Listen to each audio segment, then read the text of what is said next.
ह्या येड्यांना एक कळायला पाहिजे ना, तर 65,000 शाळांना काही कंपन्या पोहोचू शकणार नाही. कंपन्या तर CSR करताना कोणाला कधी पैसा देत नाही. निर्णय घेण्यासंदर्भातली स्वायत्तता थोडीशी लोकांना आता दिली पाहिजे.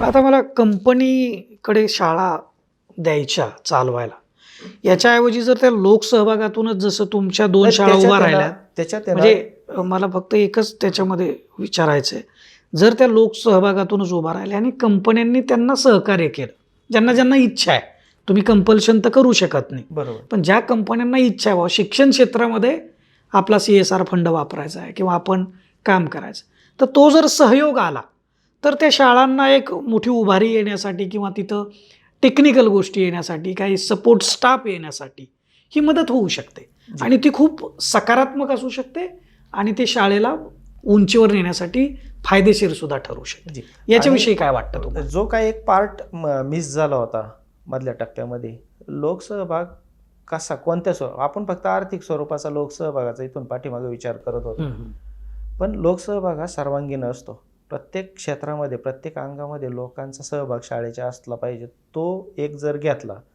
आणि सरकारची जी भूमिका आहे की ह्या सगळ्यावर लक्ष ठेवणं, ते घटनेच्या चौकटीत सगळं चाललंय का ते पाहणं, हे सरकार त्यांचं काम करेल. सरकारने आणखी एक मध्यस्थाची भूमिका घेतली पाहिजे की म्हणजे यापूर्वीसुद्धा CSR करीतच होत्या कंपन्या, तर त्या योग्य पद्धतीने योग्य गरजेच्या ठिकाणी त्या शाळांपर्यंत पोहोचतील, जिथं चांगलं काम चाललं आहे आणि आपल्या पैशाचा सदुपयोग होतो आहे, किंवा तशा खात्री ज्या कंपन्यांना येईल त्या कंपन्या तशा पद्धतीने तिथं काम करतातच आहेत.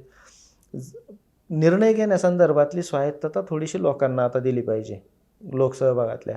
मग मला तर असं म्हणायचं आहे की ह्या कंपन्यांना शाळा चालवायला जसं आपण देतोय किंवा तसा जो निर्णय घेतोय, मग ज्या ठिकाणच्या गावकऱ्यांची भूमिका असेल किंवा त्यांची इच्छा असेल, लोकसहभागातून आम्ही आमची शाळा चालवू, आम्हाला तशी स्वायत्तता तुम्ही द्या. कंपन्या त्यांच्या पद्धतीने मदत करतील किंवा गावकरी कोणाला तरी रिक्वेस्ट करतील की आम्हाला अमुक एक गोष्टीचं सहकार्य CSRमधून होऊ द्या, आणि शासन त्याची मध्यस्थाची भूमिका बजावेल आणि शासन लक्ष ठेवील.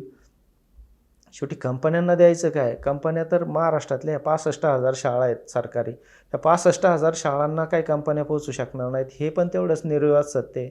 खेडेगावात किंवा तिकडं मराठवाडा असेल, विदर्भ असेल किंवा ह्या अशा परिसरात कोण जाणार आहे, कोणत्या कंपन्या जाणार आहेत, कोण पोहोचू शकणार आहेत?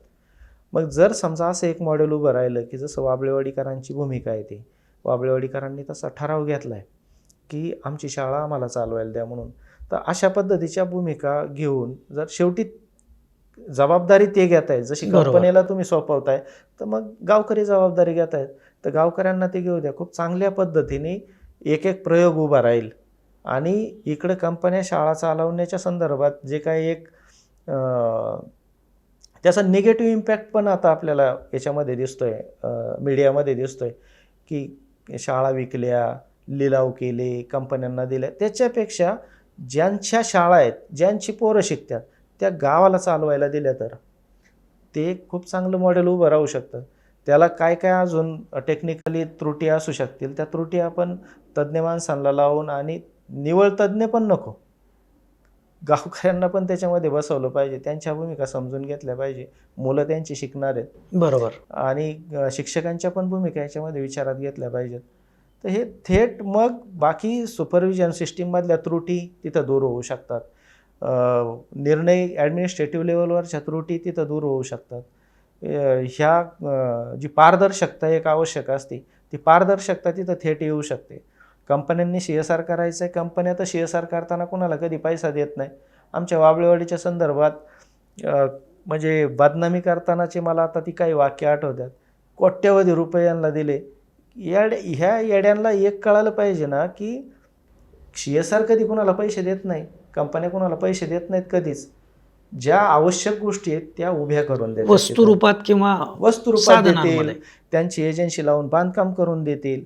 हे ठीक आहे, समजा तो त्यांच्या याचा प्रचाराचा भाग होता, तो आपण सोडून देऊ, पण अशा पद्धतीने वस्तुरूपानेच ते तिथपर्यंत पोहोचलं पाहिजे. असंही करू शकतो, मनुष्यबळाच्या रूपाने देऊ शकतील.